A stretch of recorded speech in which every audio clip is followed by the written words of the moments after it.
Dozens of historical airplanes took part in flyovers for today's events, and some lucky people got the chance to fly in historical warbirds today. 10 News reporter Shane Dwyer takes us to the skies for the story.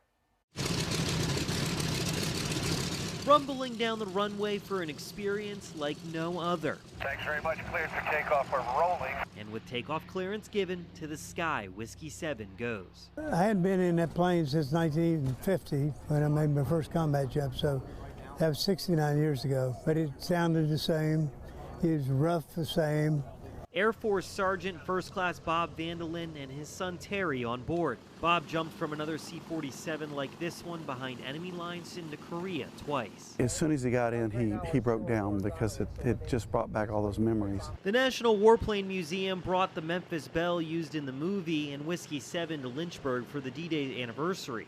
We tagged along on Whiskey 7, which actually flew over Normandy 75 years ago. It's neat to have an airplane in a museum because they're preserved and protected, but this is where you really get a feel for what the airplane was like and what the experiences of the individuals who operated them were like. The amazing thing about the flight deck here is that nearly everything is period correct. It may not be original, but it's all from the right time frame. The only thing that's been upgraded is those computer avionics there in the middle. They put those in to make the trip to Normandy 5 years ago.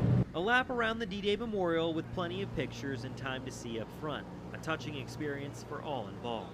As he broke down, I think it was just tears of thankfulness because you don't know what the rest of your life's going to be like, and it's been wonderful.